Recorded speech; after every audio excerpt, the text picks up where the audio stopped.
Байпол страціў доступ да свайго YouTube-каналу і сацыяльных сетак, але бяспека плану перамога не закранутая. Пра гэта заявіў кіраўнік арганізацыі Александр Азараў.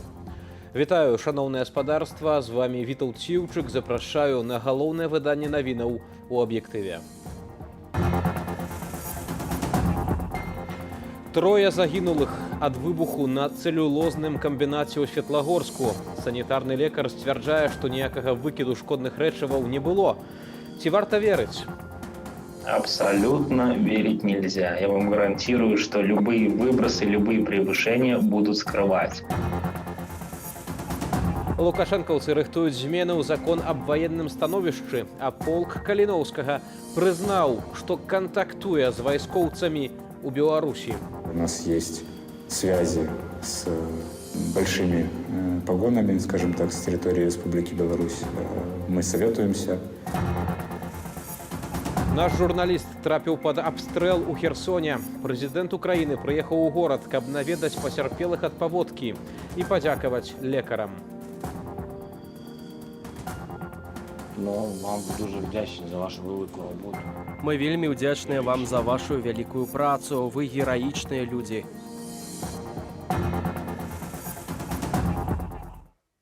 Светлагорскі цэлюлозна-кардонны камбінат пацвердзіў гібель 3 рабочых у выніку выбуху газава-паветранай сумесі. Тым часам дзяржаўныя службы супакойваюць, што небяспекі для жыхароў пасля інцыдэнту няма. Паветра чыстае. Ці сапраўды жыхарам гораду няма пра што хвалявацца? Пра прычыны і наступствы трагедыі распавядзе Алесь Яшченка. Віктор Раманькоў, Михаил Шаціца і Олег Кацуба. Гэта імёны загінулых рабочых Светлагорскага цэлюлозна-кардоннага камбінату. Усе трое паводле спецыяльнасці былі выпарвальнікамі шчолаку. Следчы камітэт паведаміў і пра 2 параненых у выніку ўспышкі газапаветранай сумесі. Проверяется версия формирования взрывчатой газовоздушной смеси в ходе проведения ремонтно-очистных работ без регламента, а также версии о допущенных нарушениях в технологическом процессе. Трагічны выпадак на Светлагорскім камбінаце здарыўся напярэдадні. Паводле афіцыйнай інфармацыі, рабочыя ажыццяўлялі прамыўку цеплаабменніка, калі і адбыўся выбух. Што канкрэтна магло стаць прычынаю? На ўмовах ананімнасці нам распавёў кандыдат хімічных навук. Імаверна, пара шкіпінараў выбухнула ў сумесі з паветрам альбо з прыродным газам, які маглі выкарыстоўваць як паліва. Якім жа канкрэтна чынам дайшло да трагедыі, улічваючы тое, што следчы камітэт завёў справу аб парушэнні вытворча-тэхнічнай дысцыпліны, да інцыдэнту магло прывесці парушэнне тэхнікі бяспекі. Профессионалов на предприятиях становится все меньше по причинам увольнения, по причинам отъездов. Ну и плюс, опять же, стареющие производства и вот это вот раздолбайство служб охраны труда. Все в совокупности дает вот этот вот эффект. Поэтому, когда вчера случилась такая трагедия, честно скажу, мы абсолютно не удивились. Ці мог ад выбуху на камбінаце адбыцца выкід шкадлівых рэчываў? Гэтае пытанне цікавіць большасць жыхароў Светлагорску, але на прадпрыемстве такой інфармацыі не даюць. У меня нет полномочий вообще какую-либо информацию предоставлять жителям города. У нас есть служба, которая занимается этими вопросами. Служба ў асобе галоўнага санітарнага доктара Светлагорскага району Александра Лугінца паведаміла, паветра чыстае, жыхарам нічога не пагражае. Абсолютно верить нельзя. Я вам гарантирую, что любые выбросы, любые превышения будут скрывать. Это сталкивались постоянно в тех городах, где действуют такие крупные предприятия с вредными выбросами. Завод беренай цэлюлозы ў Светлагорску пачалі будаваць 11 гадоў таму на базе цэлюлозна-кардоннага камбінату. Падрадчыкам выступіла кітайская кампанія, але дабудоўваў прадпрыемства канцэрн Беллеспаперапрам. Пабочны прадукт вытворчасці беренай цэлюлозы – моцна таксічны газ метылмеркаптан. Таму супраць шкоднага прадпрыемства выступілі мясцовыя жыхары. Сярод іх праваабаронца Алена Маслюкова. Экалагічная ініцыятыўная група вела вельмі такую жорсткую барацьбу з уладамі всіх узроўняў. каб супрацьстаяць, скажем так, вось гэтым шкодным выкідам і ўвогуле эксплуатацыі гэтага завода. Прынамсі, збольшага мы папярэджвалі пра тое, што будуць, на жаль, і ахвяры на гэтым заводзе, і гэта спраўджваецца, што самае сумнае. У артыкуле пра інцыдэнт на сайце прадпрыемства паведамляецца, што гендырэктар Юрый Крук сустрэўся з сем'ямі загінулых і паабяцаў, што камбінат возьме на сябе выдаткі на пахаванне. Але пытанне выклікае сама інтэрнэт-старонка. Загінулі людзі, а з яе выгляду нават не скажаш, што адбылася трагедыя. Алесь Яшченко, Белсад. Паводле намесніка кіраўніка аб'яднанага пераходнага кабінету і кіраўніка народнага антыкрызіснага ўпраўлення Паўла Латушкі, рэжым Лукашэнкі можа страціць да $1 мільярда ад продажу калійных угнаенняў у Кітай, бо Пекін падпісаў угоду з канадскім канкурэнтам Беларусь-Калію. Такім чынам, Кітай фактычна дае вельмі моцны сігнал Лукашэнкі аб тым, што ён не хоча мець адносінаў з краінай, якая дэстабілізуе сітуацыю ў свеце, якая плануе размясціць тактычную ядерную зброю на тэрыторыі Беларусі. Гэта фактычна сігнал таксама для Захаду, што Кітай разглядае якасці прыярытэтных партнёраў заходняй кампаніі ў гэтай галіне. Канадская кампанія Kentapex падпісала кантракт на продаж Пекіну калійных угнаенняў па цане $283 за тонну меншай, чым у папярэдняй дамоўленасці. У Беларусі заявілі, што такое зніжэнне цаны разбурае рыначную раўнавагу. Беларусь-Калій і беларуская калійная кампанія падпадаюць пад санкцыі еўразвязу з мінулага года. Праз гэтае абмежаванне экспарт угнаенняў з нашай краіны значна асеў. Кітай жа летась быў такім рэдкім пакупніком, які нарошчваў імпарт беларускага калію. Софья Сапега пасля выхаду з папраўчай калоніі ў Гомлі пастанавіла паехаць у Дубай. Яе заўважылі ў аэрапорце Дамазедава пры стойцы рэгістрацыі на самалёт.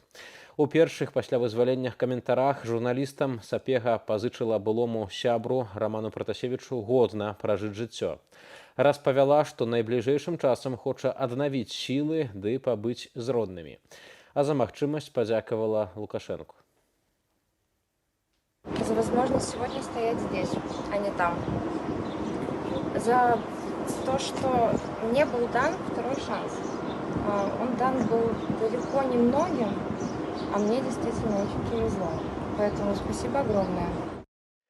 На выхадзе з калоніі былую палітзняволеную Софью Сапегу сустрэў губернатар прыморскага краю Расеі Олег Кажамяка. Сапега нарадзінка ў Владзівастоку і грамадзянка Расеі, хоць з дзяцінства жыла ў Беларусі. У траўні 2021 года Софья Сапега разам з былым рэдактарам праекту «Нехта» Раманам Пратасевічам апынулася на самалёце Ryanair, што ляцеў з Грэцыі ў Літоўскую рэспубліку, але на загад лукашэнкаўскіх спецслужбаў выканаў пасадку ў аэрапорце Менск. Сапегу абвінавацілі ў адміністраванні тэлеграм-каналу са звесткамі пра так званых сілавікоў, «Чорная кніга Беларусі», ды асудзілі на 6 гадоў зняволення. Яна пачала адбываць свой тэрмін, на адрозненне ад Рамана Пратасевіча, які ўвесь гэты час заставаўся пад хатнім арыштам. Пратасевіч паспеў ажаніцца, ды, як кажа адвакат Сапегі Антон Гашынскі, нават завесці дзіця. Да таго ж юрыст паведаміў, што Пратасевіч даў паказанні на сваю былую сяброўку.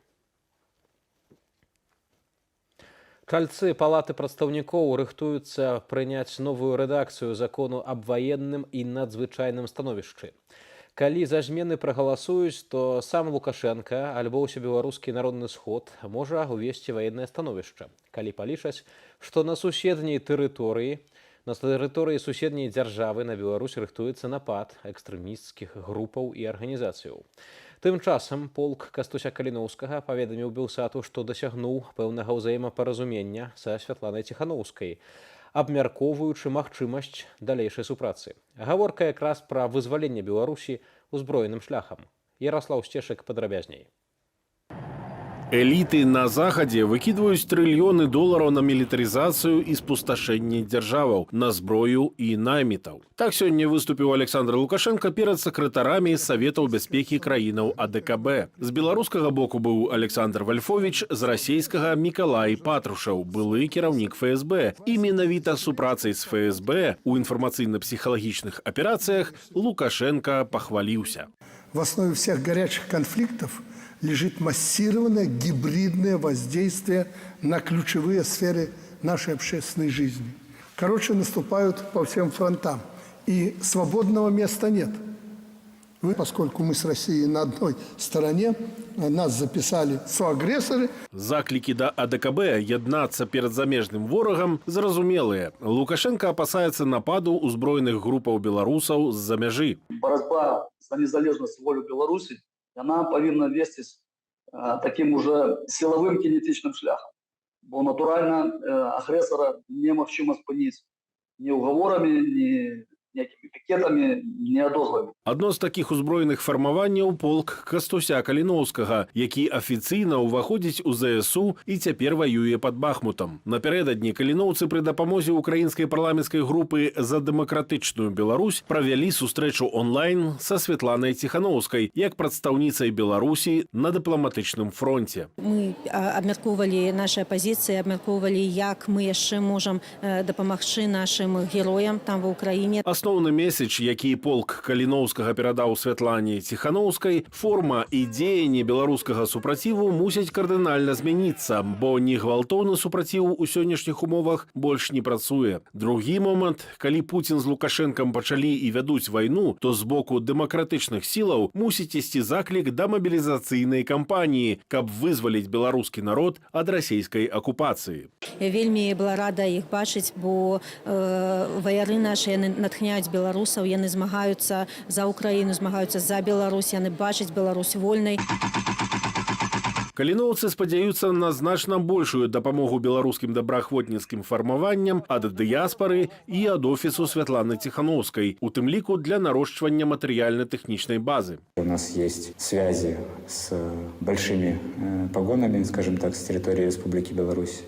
Мы советуемся, обговариваем планы, то, как это все будет выглядеть. І хоць гэтыя планы пакуль выглядаюць па-рознаму, у каліноўцаў і афіцэраў вышэйшага каманднага складу ў Беларусі ёсць агульнае меркаванне ў важным пытанні, кажа Дзяніс Кіт Прохараў. Мы все сходимся к тому, что народ Беларуси будет принимать в этом прямое участие, в том, какая Беларусь нас ждет всех дальше. Тым часам прэс-служба Міністэрства абароны Лукашэнкі показала, як сілы спецыяльных аперацыяў узмацняюць мяжу з Украінай. Надо быть готовым ко всему. Ну и своим присутствием мы показываем, что мы действительно к этому готовы. Личный состав по своему морально-психологическому состоянию полностью готов к выполнению задач. Никакого страха ни у кого нет. Сілы спецыяльных аперацыяў – гэта эліта ўзброеных сілаў Лукашэнкі. Але на фатаграфіях бачна, што прынамсі частка вайскоўцаў займаецца паказухай ці вучэннямі. Напрыклад, стралок са снайперскай вінтоўкай Драгунова глядзіць у закрыты снайперскі прыцэл. Адзін з аўтаматчыкаў мае пракачаную тюнінгаваную зброю, але на канцы дула аўтамата ў яго пламегасіцель характэрнага срэбнага колеру для халастых патронаў. А гэты беларускі вайсковец на камеру бяжыць, гледзячы ў аптычны прыцэл. Ярослаў Сцешык, Белсат.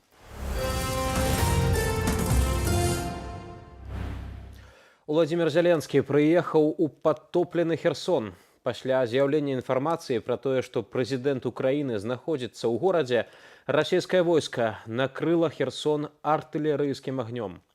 Эвакуацыя жыхароў з затопленых раёнаў праходзіла літаральна пад абстрэлам, пад які трапіў і наш корэспандэнт Андрэй Яковін.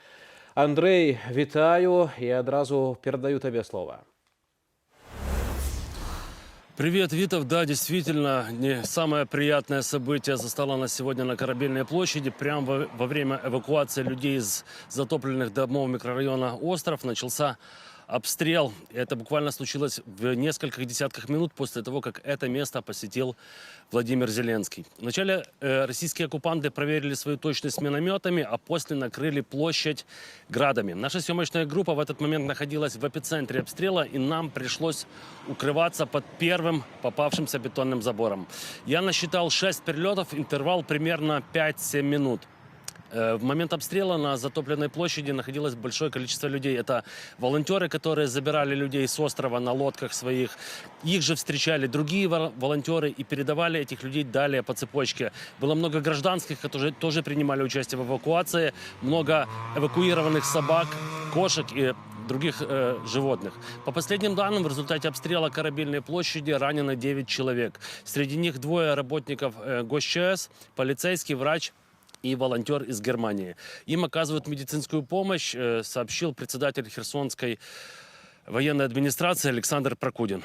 После обстрела эвакуация в этом месте приостановилась. Но до этого мы были в других местах города Херсона, в частности, в районе Речпорта, и видели, как это происходит. Мы засняли несколько интересных историй местных людей, которые нам рассказали про то, как они потерпают от наводнения, от прорыва Каховской ГЭС. В частности, это несколько историй местных жителей, которые остались без дома, которые живут в подтопленных многоэтажек, где нету ни газа, ни света, ни воды. Также уникальная история, как по мне, эвакуации 2 пенсионеров из оккупированной голой пристани. Об этом мы расскажем в утреннем выпуске программы «Вот так».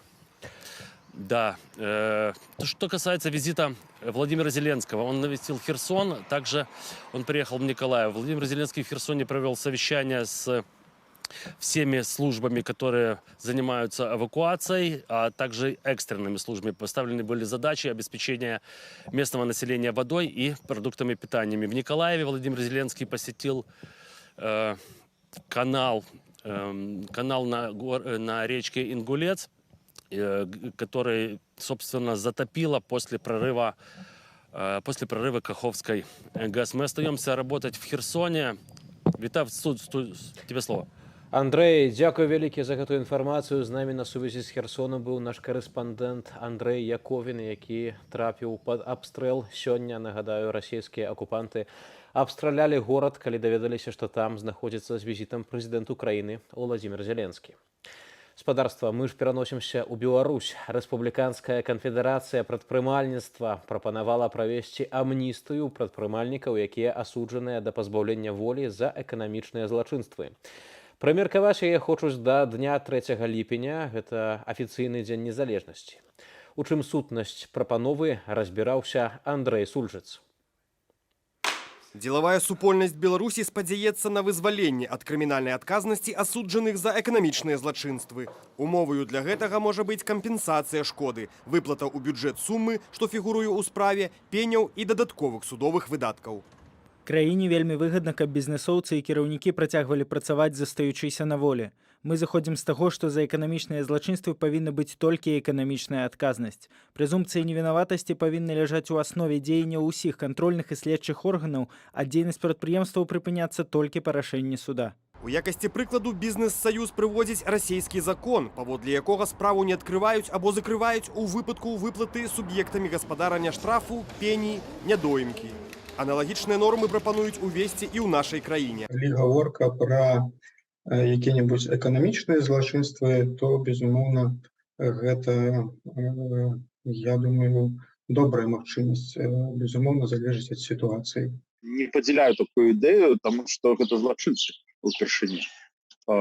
Першую чаргу злачынцы, і яны будуць тварыць злачынства. Аднак у Беларусі вядомыя выпадкі, калі непажаданых для рэжыму прадпрымальнікаў судзілі нібыта за эканамічныя злачынствы, але насамрэч справы былі палітычна матываваныя. Гэтак, да прыкладу, бізнесоўца Александра Кныровіча, які крытыкаваў уладу, у 2018 годзе прысудзілі да 6 гадоў калоніі. Афіцыйна за ўхіленне ад выплаты падаткаў у асабліва буйным памеры і дачу хабару. Такое пугало для астатніх бізнесоўцаў, што глядзіце, што з вами будзе, калі вы будете иметь свою позицию, як Кнырович. У сваім апошнім расследаванні ініцыятыва былых сілавікоў «Байпол» распавяла пра схемы, якія выкарыстоўваюць працаўнікі КДБ у дачыненні вязняў амерыканкі. Да іх падсаджваюць так званых казачкоў, якія абяцаюць паспрыяць змякчэнню тэрміну за грошы.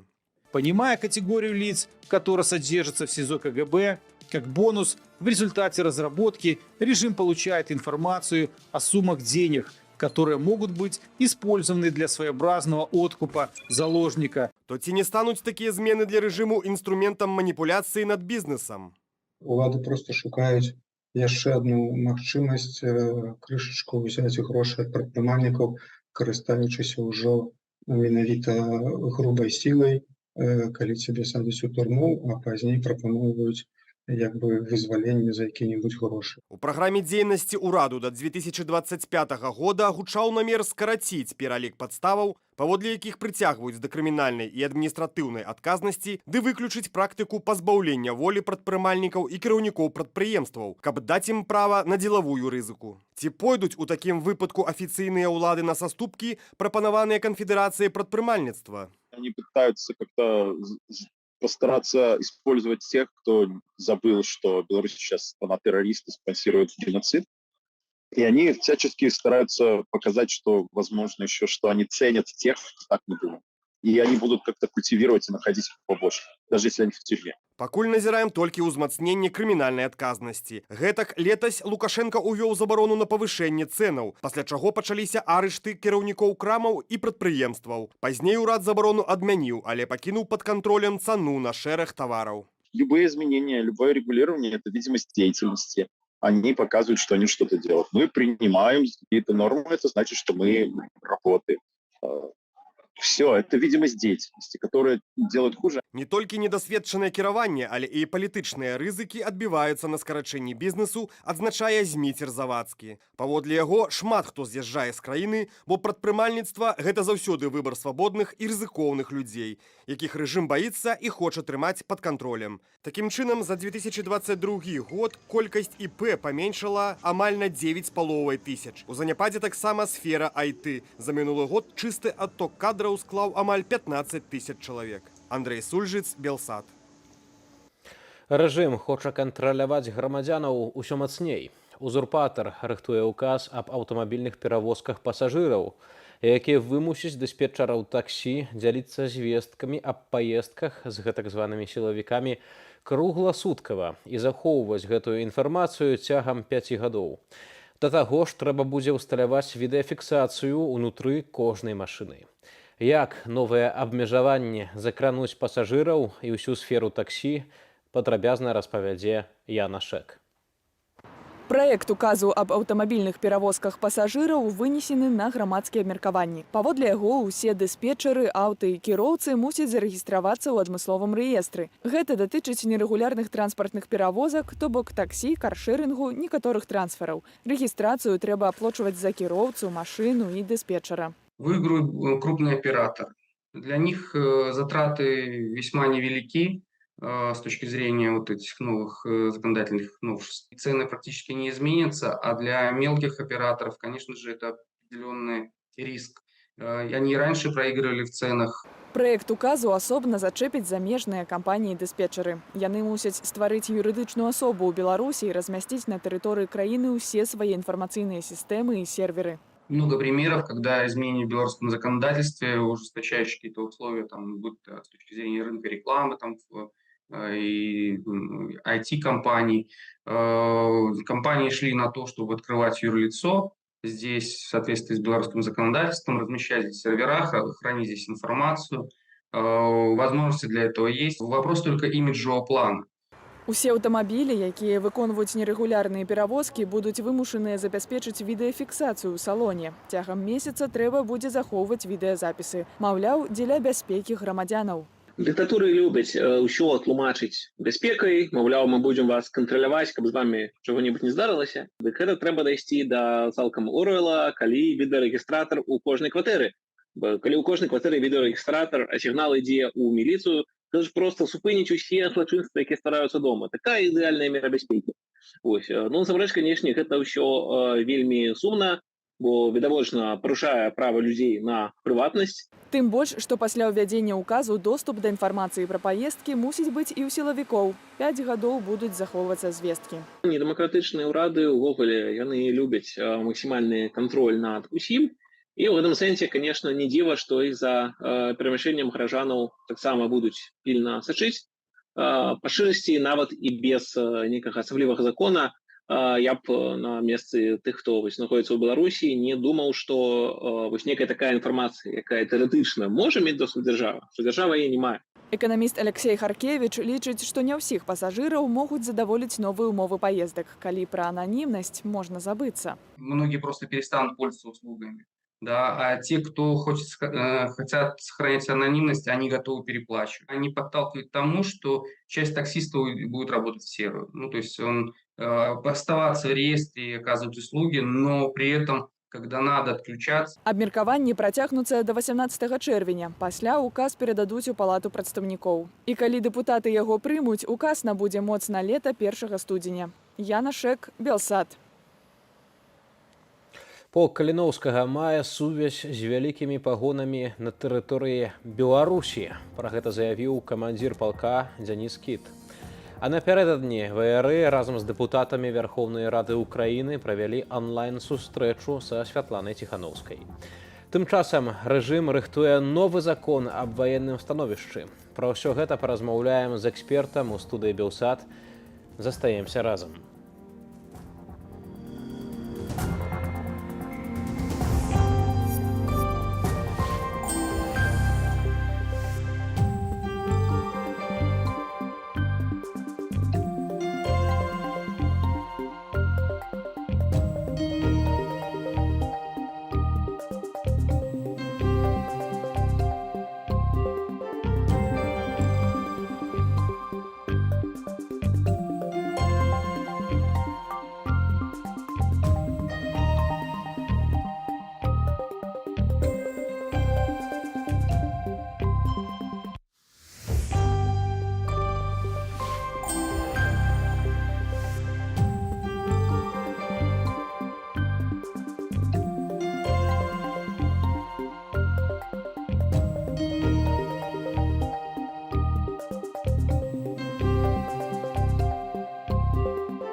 У Дубровінскім раёне, што на Віцебшчыне, усё часцей спыняюць кіроўцаў, якія едуць з Расіі ў Беларусь. У грамадзянаў Беларусі спраўджваюць тэлефоны, шукаючы падпіскі на гэтак званых экстрэмістаў. Як паведамляе праваабарончы цэнтр «Вясна», гэткім чынам яшчэ ў траўні 2 беларусаў асудзілі на 15 сотняў арышту, а аднаго магілёўца аштрафавалі на 1100 рублёў ды канфіскавалі тэлефон. Вітаю, шаноўнае гаспадарства, гэта студыя Белсат, з вами Вітаў Ціўчык. Заахвочваю падпісвацца на наш YouTube-канал, ставіць упадабанні і каментаваць трансляцыю, але перадусім памятайце пра ўласную бяспеку.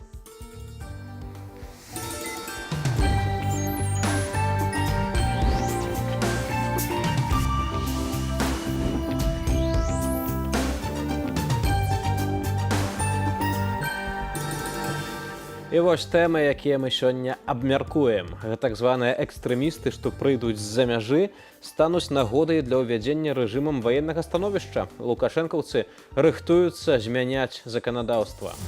Палізняволеная Софія Сапега на волі. Узурпатар з другой спробы падпісаў памілаванне. З чаго раптам? Віктор Раманькоў, Міхаіл Шаціца, Олег Кацуба. 3 чалавекі загінулі на Светлагорскім цэлюлозна-кардонным камбінаце. Наймалодшаму было 24 гады. Для проведения осмотра в Светлогорск прибыли следователи Главного следственного управления и следователи-криминалисты Центрального аппарата Следственного комитета.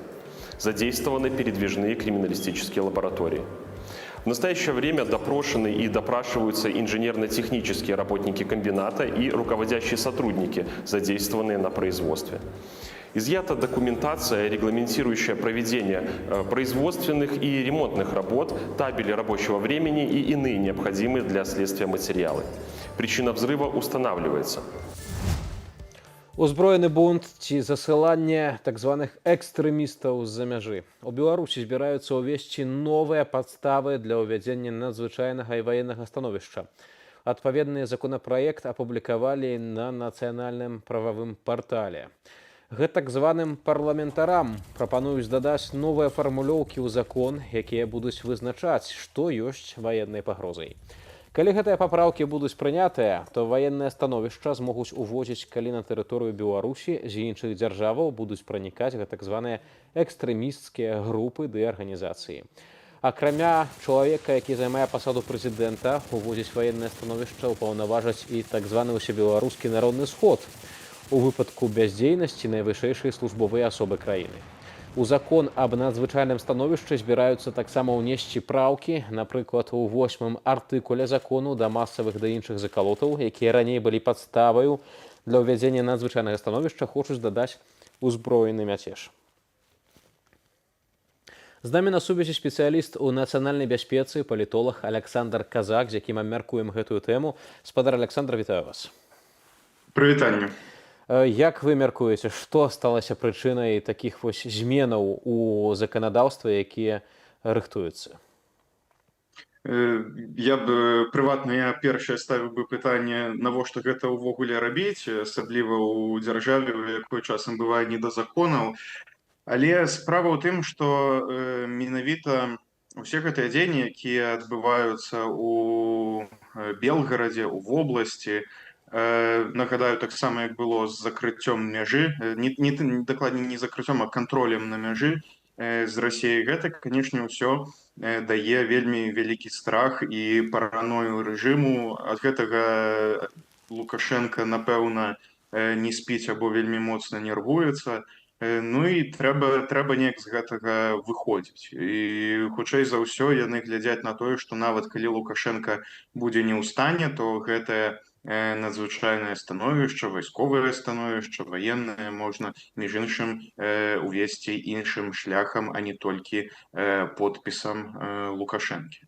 Вы маеце рацыю, што сапраўды ў Беларусі закон не працуе, мы неаднаразова гэта бачым, і сапраўды супраць людзей, напрыклад, у 2020 годзе задзейнічвалі вайскоўцаў, пра гэта вядома прынамсі ў Берасці, дзе, напрыклад, забілі пратэстоўца менавіта вайскоўцы. Дык навошта тады патрэбныя гэтыя ўсе фармальнасці, калі рэжым, і так падаецца, што робіць усё, што хоча?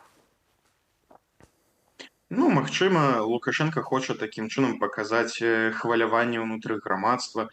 Магчыма, гэта нейкія спробы, гэта вельмі так здалёк і з такім прыжмурваннем вачэй, але можна глянуць на гэта таксама ў кантэксце спадара Пратасевіча і спадарыні Сапегі, што іх вызваляюць, што пачынаюць нейкія нібыта законы ўводзіць, нешта адбываецца, нешта спрабаваць, ды акрамя таго паказаць Пуціну, што народ баіцца, мы не хочам уводзіць свой вайсковы кантынгент.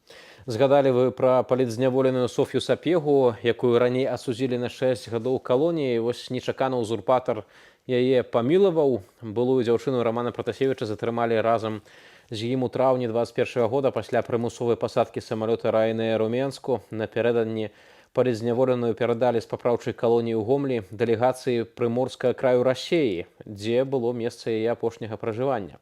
Софья Сапега ў прысутнасці журналістаў падзякавала Лукашенку за дадзены ёй другі шанец. Давайте паслухаем, потым вернемся да абмеркавання. Конечно же, хочется поблагодарить президента Александра Григорьевича Лукашенко, в всяком случае, за ту возможность, которую он мне предоставил, за тот подарок не только для меня, но для всей моей семьи, за возможность вернуться домой, вернуться к своей маме, к своему отцу, за возможность сегодня стоять здесь, а не там. За то, что мне был дан второй шанс. Он дан был далеко не многим, а мне действительно очень повезло. Поэтому спасибо огромное. Спадар Александр, мы ведаем, што з другой спробы гэта зрабіў Лукашенко, таму што першы раз ён увогуле адмовіўся падпісаць так званае памілаванне, вось тут узяў і падпісаў, і вось кіраўнік Прыморскага краю Расіі спадарню Софію таксама забірае з сабою. Пра што гэта сведчыць? Чаму Лукашенко раптам змяніў сваё меркаванне? Ну, гэта хутчэй за ўсё не была канкрэтная ягоная ўнутраная воля, а гэта было прадыктавана нібыта ўжо пачаўшайся такой хваляй нібыта трэндам вызвалення у пэўнай ступені ўжо адпрацаванага матэрыялу, за якім будуць вельмі моцна сачыць. Канешне, каментаваць дзеянні закладнікаў вельмі цяжка, ды такая сабе справа. Вось, ну, выпусціў Пратасевіча, вось, можна паглядзець на фотаздымкі яго, што там адбываецца. Некаторыя кажуць, што дзіцё нарадзілася, падазраюць, што Колей назвалі, паглядзеўшы на тое, як спадар Пратасевіч зараз выглядае. Са спадарняй Сапегай, як тут вельмі цяжка казаць, бо абсалютна такі недахоп інфармацыі.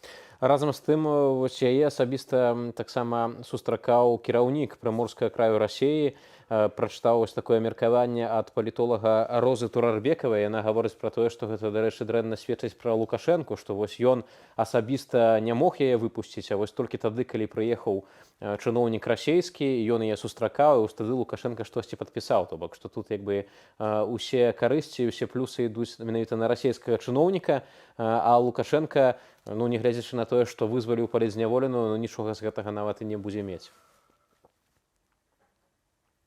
Ну, магчыма, гэта як я казаў, тренд, магчыма, у пэўнай ступені яго прымусілі і сказалі, што, ну, трэба так зрабіць, і ўсё. Абодва варыянты абсалютна прымальныя, рэальныя, і нічога такога пра каментар спадарні Розы не скажу, абсалютна з ім пагаджаюся. Наконт таго, што Лукашенко гавораць нешта рабіць, вось стала вядома пра тое, што Лукашенко зноў паедзе у Маскву, хаця, здаецца, нядаўна адтуль вярнуўся, і адначасова ўзурпатар чарговы раз назваў украінскі контрнаступ, цытата, фэйкам, агучыў нібыта страты збройных сілаў Украіны за апошнія 3 дні. Гучную заяву дыктатар зрабіў на сустрэчы з сакратарамі радаў бяспекі краінаў-чальцоў АДКБ. Давайся на момант паслухаем, потым вернемся да размовы. 3 дня контрнаступа. Это то, что видим мы, и то, что я получил информацию от президента России, полностью совпадает. Слушайте, за 3 дня около 3 десятков танков уничтожено, наступающих, украинских. Обороняться проще, чем наступать, вы понимаете. 120 или 130 БМП за 3 дня. И самое страшное, более 2100 погибло украинцев. 2100. С этой стороны чуть больше 70. Вот вам результат этого попытки контрнаступа.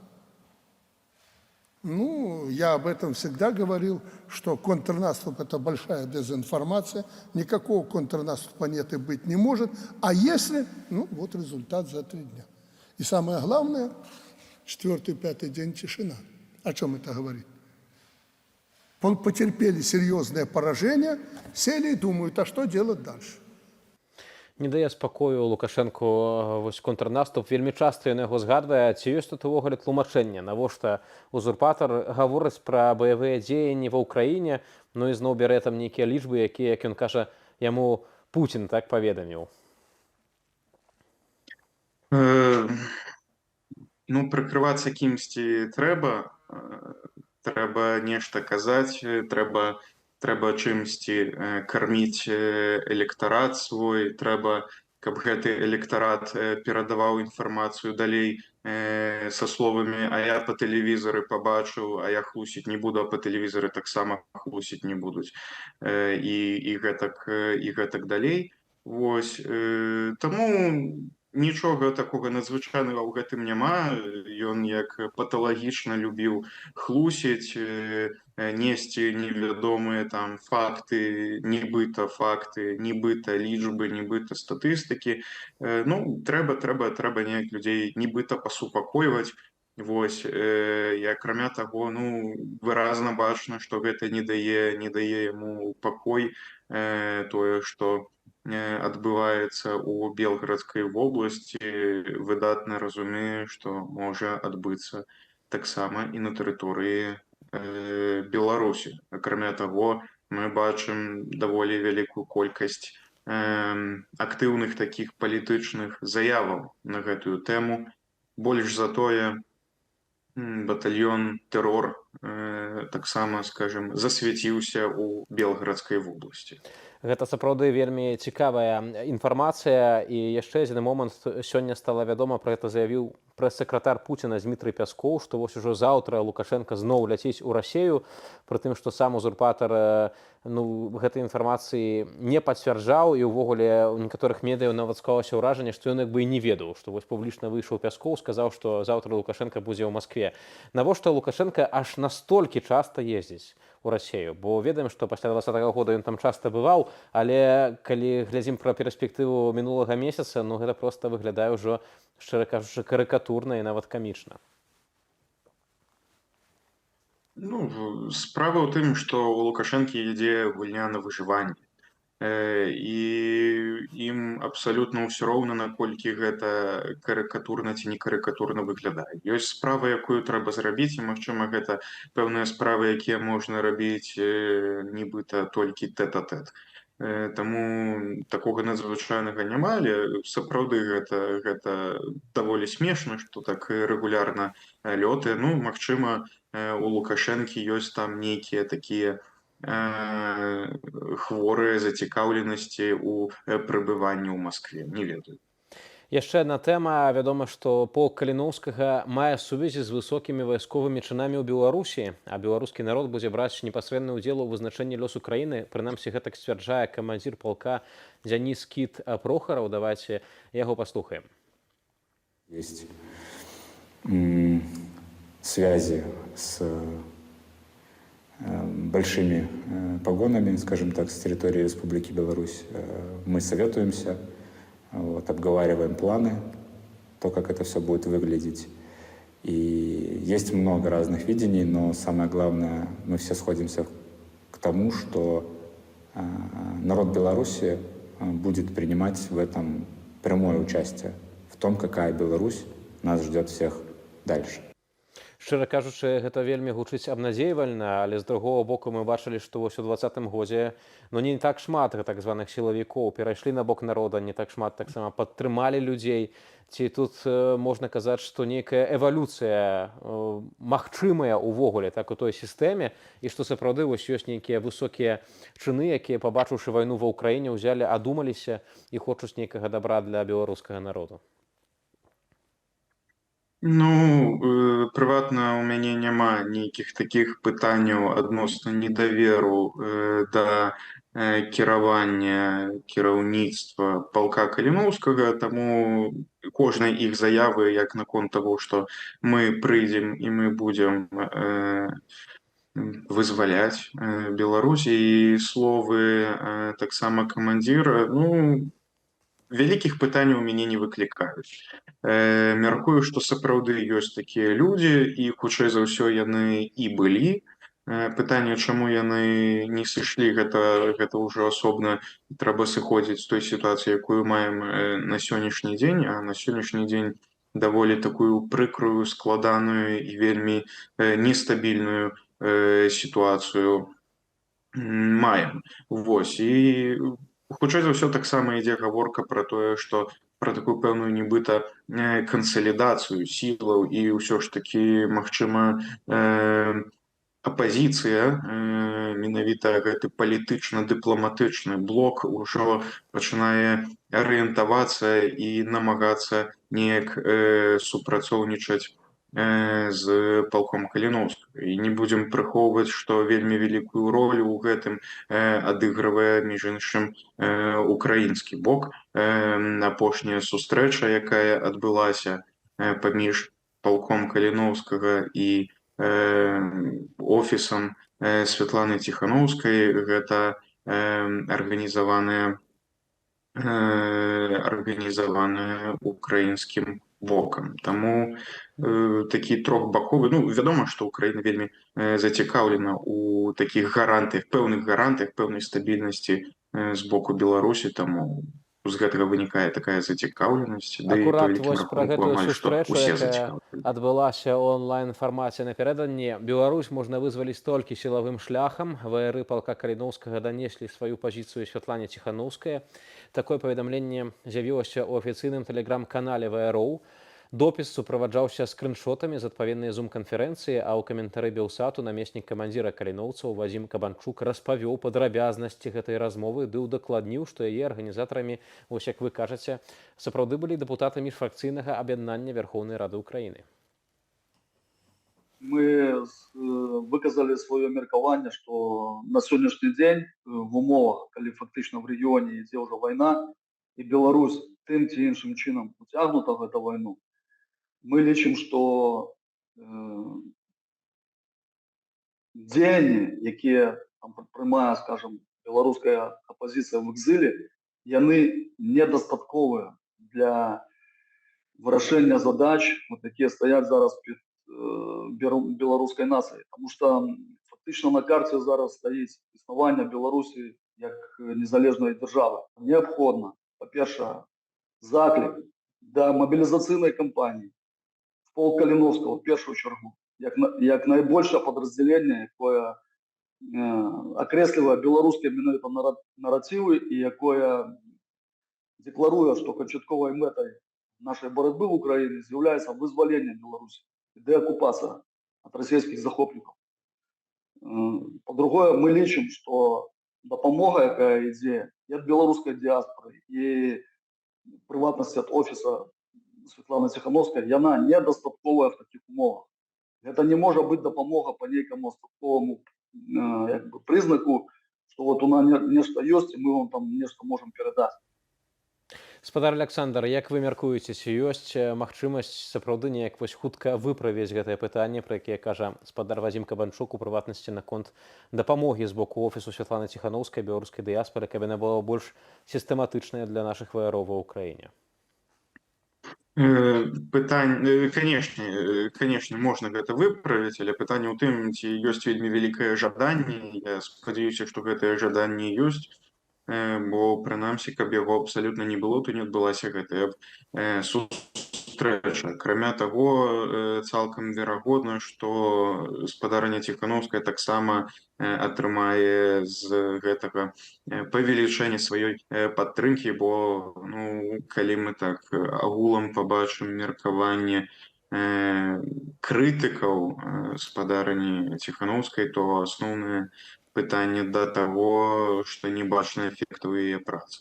Калі гэта будзе адной з крыніцаў таго, каб пабачыць эфект гэтай працы, то у плюсе будуць абсалютна ўсе, адпаведна акрамя рэжыму, але з боку апазіцыі, то так, усе будуць у плюсе. Таму варта гэтым займацца. Спадар Александр, дзякую вам вялікі за вашу экспертызу. З намі на сувязі быў адмысловец у нацыянальнай бяспецы, палітолог Александр Казак.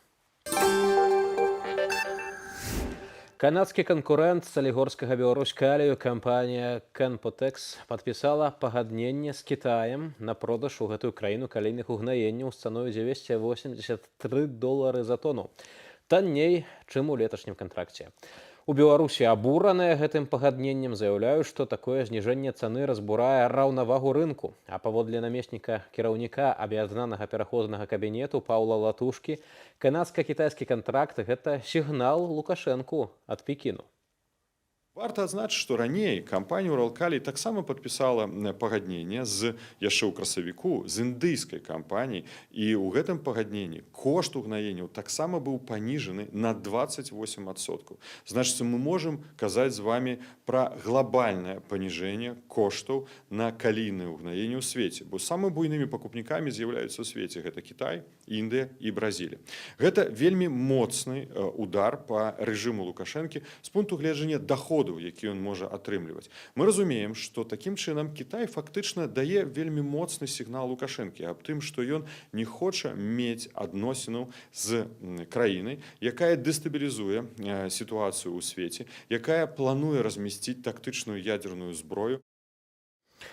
Журналістку-фрылансерку Ларысу Шчыракову затрымалі летась у снежні. На Ларысу завялі крымінальную справу за, цытата, «дыскрэдытацыю Рэспублікі Беларусь». Пазней дадалі яшчэ адзін крымінальны артыкул, а справу ўжо скіравалі на разгляд у суд.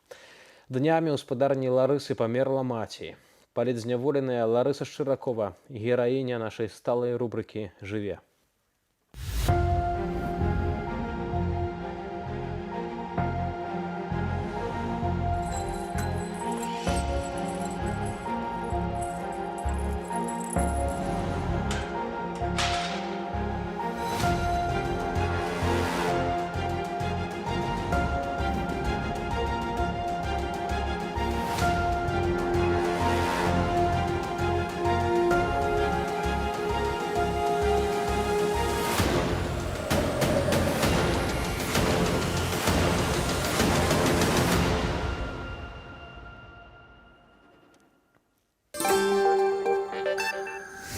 Следчы камітэт правярае дзве версіі выбуху на Светлагорскім цэлюлозным камбінаце. Гэта рамонтныя працы без рэгламенту альбо парушэнне тэхналагічнага працэсу.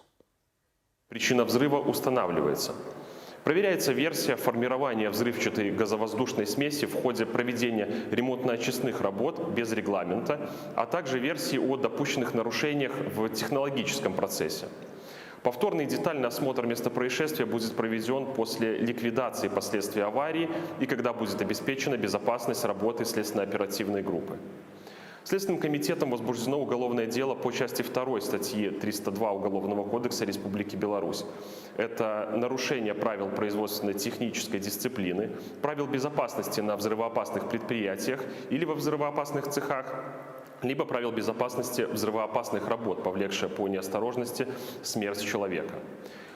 Райвыканкам апублікаваў імёны 3 загінулых падчас выбуху на заводзе беленай цэлюлозы. Гэта Віктор Раманькоў, Михаил Шаціца, Олег Кацуба. Яшчэ 2 асобы атрымалі пашкоджанні. Завод беленай цэлюлозы пачалі будаваць кітайскія інвестары ў 2012 годзе, а завяршаў канцэрн Біоляспаперпрам. На поўную магутнасць ён меў выйсці сёлета. Учорашні выбух не першая трагедыя на прадпрыемстве. Пачынаючы з 2020 года там загінулі прынамсі 5 чалавек. Віктор Раманькоў, Михаил Шаціца, Олег Кацуба. Імёны загінулых работнікаў Светлагорскага цэлюлозна-кардоннага камбінату агучылі сёння. Усе мужчыны жылі ў Светлагорску. Працавалі выпарвальнікамі шчолачаў. Інфармацыю пра іх сабрала выданне «Наша Ніва». Віктор Раманькоў меў 24 гады, завочна вучыўся на інжынера ў Беларускім нацыянальным тэхнічным універсітэце на будаўнічым факультэце. Ён заканчваў 4-ы курс паводле спецыяльнасці вытворчасць будаўнічых вырабаў і канструкцыяў. Быў старастам групы і на наступным тыдні меў паехаць на чарговую сесію. Михаил Шаціца незадоўга да смерці зрабіўся майстрам участку і ганарыўся гэтым прызначэннем.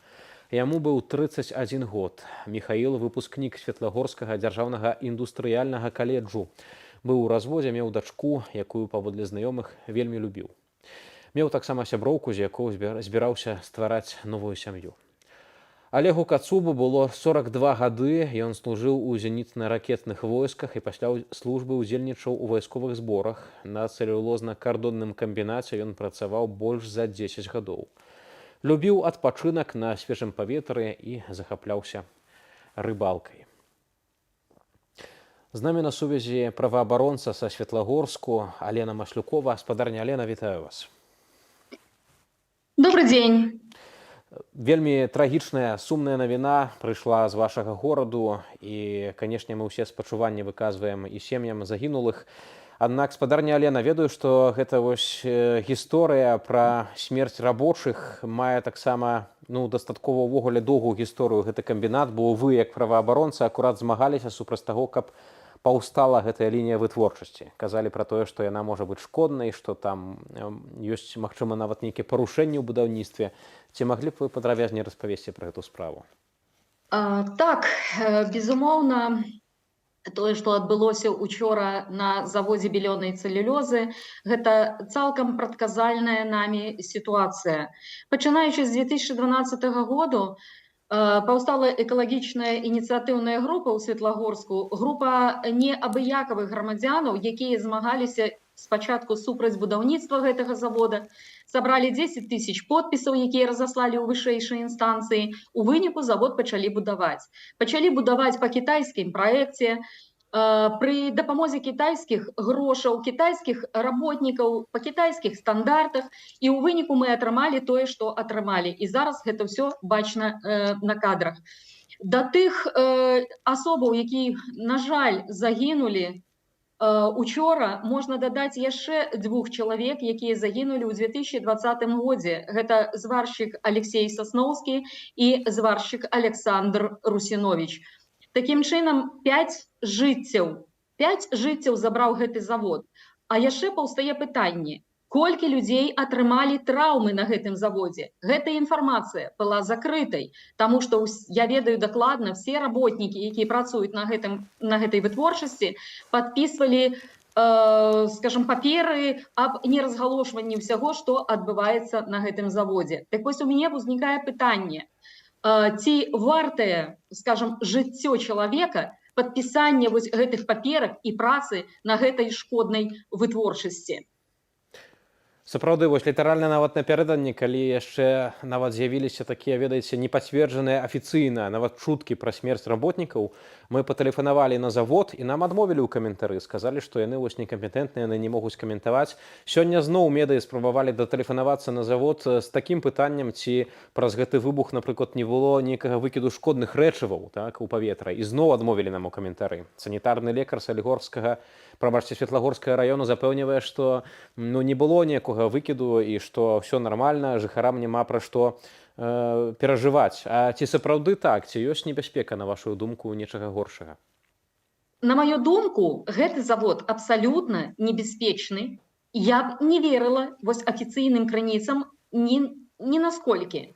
Мне дакладна вядома, што адразу расчёты МНС, якія прыехалі на ліквідацыю наступства вось гэтай аваріі, 2 чалавека адчулі сябе настолькі кепска, што за імі прыехала хуткая дапамога і іх павезлі ў шпіталь. Напэўна, яны проста атруціліся тымі шкоднымі выкідамі. Мне тэлефанавала вялікая колькасць людзей са Светлагорска і гаварылі, што яны адчувалі пахі то аміаку, то хлора, то нейкі прысмак медзі адчуваўся ў паветры. Дамы, блізлежащыя да вось гэтай зоны гэтага завода, судрыгнуліся ад выбуху і казалі, што не толькі шкло дрыжэла, а вібрировала земля. То есть вы разумееце, які быў моцны выбух на гэтым заводзе. І таму тое, што кажуць сёння пра 3 загінулых, гэта яшчэ вельмі вялікае пытанне, таму што не могуць разабраць яшчэ завалы, пад якімі таксама могуць апынуцца, не дай Бог, канешне, людзі. Вось. І я хочу сказаць, што сітуацыя з гэтым заводам насамрэч вельмі складаная. Па-першае, ён стратны. Ён не прыносіў ні дня прыбытку, акрамя вось гэтых чалавечых стратаў, грашовых стратаў. Калі мы змагаліся супраць гэтага завода, нас прыцягвалі да адміністрацыйнай адказнасці, мяне асабіста 2 разы, Анатолія Змітровіча, удзельніка нашай групы, таксама 2 разы. Нас каралі высокімі штрафамі за тое, што мы проста дабіваліся права жыць у спрыяльным навакольным асяроддзі. І пакуль я перакананая, пакуль гэтая ўлада будзе заставацца і кіраваць у Беларусі, парадку не будзе ні на гэтым заводзе, ні на іншых заводах, і дамагчыся астаноўкі гэтага завода будзе вельмі складана. Спадарня Лена, вось напрыканцы нашага эфіру хацеў бы папрасіць вось літаральна коротка, калі гэты завод не прыносіць ніякіх прыбыткаў, мае таксама шкодзіць экалогіі, то навошта ён увогуле паўстаў? Чаму улады вось так насуперак жаданню 10 тысячаў людзей, якія паставілі свае подпісы, яго адкрылі? Мы задавалі гэтае пытанне на самым высокім узроўні, і ніхто нам адказу на гэтае пытанне не даў. Мы писали заявы ў следчы камітэт, каб яны правялі сапраўды расследаванне і зразумелі, куды сышлі грошы, якія павінны былі быць укладзеныя ў бяспеку гэтага завода.